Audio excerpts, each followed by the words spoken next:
Welcome to MCSIDT Class 4. The topic we are going to discuss today is designing a bathroom. So in this part 1, we will take a standard bathroom of 8 feet by 4 feet. So let us start by making a rectangle of 8 feet by 4 feet, that is 96 inches by 48 inches.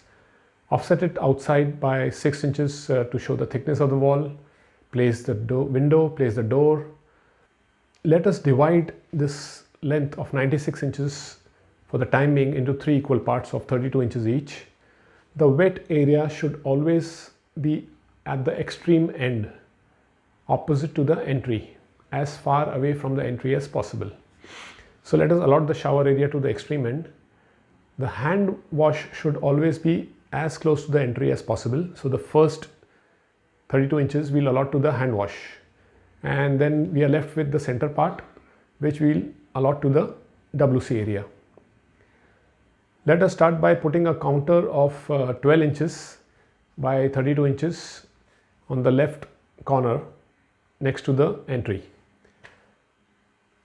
If we place a circular wash basin of 13 inches, let us keep it away from the wall by 2 inches so that we are able to clean the space behind easily. Now there has to be a cutout for the waste coupling in the counter for the water to drain out. Now the end of this cutout of the waste coupling to the front edge of the counter should be at least 3.5 inches or 4 inches if possible.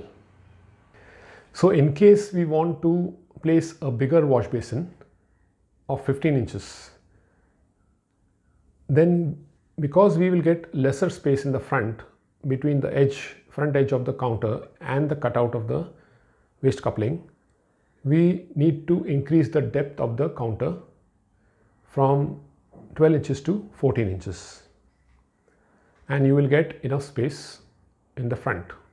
In this case, we are talking about wash basin over the counter, not below the counter, which is traditional. Now, since the entry door is on the right side, the natural straight part to use the bathroom would be on the right side. So automatically we keep the hand wash on the left, the WC on the left, and the shower on the left. That will make the path absolutely straight and simple. If we put the WC on the right wall, then the path entry will be on the right. Then we'll have to take a left to go around the WC into the shower, which is not right and not convenient at all. Now coming to the center WC area of the bathroom, of course we'll place the WC in the center of the 32 inches. Now we have a choice of a couple closet. That means European WC comes with a attached flush tank. The disadvantage here in case of small bathrooms is that the depth of this couple closet WC is quite a lot. So it takes away your passage movement width. So instead of that, we take a wall mounted WC without a flush tank. So we replace that by installing a concealed flush tank, which is hardly 3 to 4 inches thick, into the wall, and use a flush plates for flushing. You get dual flushing system, a small flush and a big flush, to save water. Now once having done that, let us come to the shower area, the extreme part of the bathroom. The 32 inches width of the shower is very less, not comfortable to take a shower comfortably. So let us reduce the wash basin length from 32 inches to 30 inches and allot those 2 inches to the shower area and make the shower area 34 inches instead of 32 inches. We place 2 inches threshold within this 34 inches, and you still get 32 inches width for the shower. We place the spout and the diverter in the center of the 32 inches width of the shower. Directly above this, you place the overhead shower on the same wall at around 7 feet height, or maybe slightly lesser is also okay, depending on the height of the tallest person using the washroom. Then next comes the floor drains. Floor drains are the outlets from where the water from the floor is drained out into the sewage system. So one floor drain is required in the shower area, which ideally should be touching one of the corners of the external wall, and second one will be in a corner of the dry area, preferably touching the shower threshold. The slope of the floors of both the wet and the dry area should be towards the center of the floor drain from the extreme opposite end.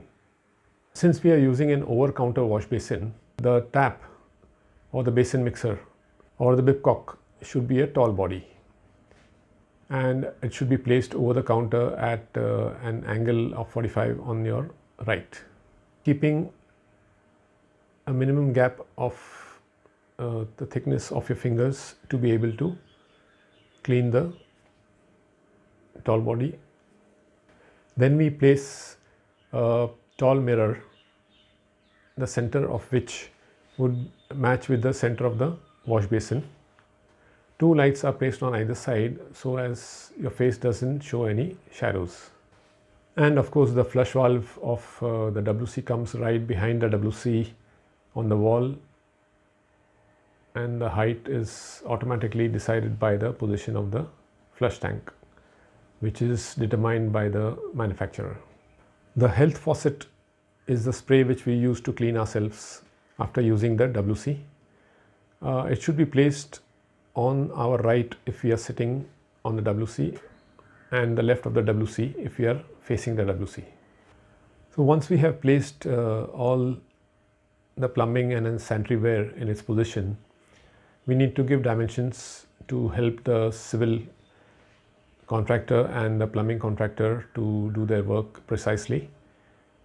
So you need to show, beginning with the divisions, the three divisions of the dry area and the wet area.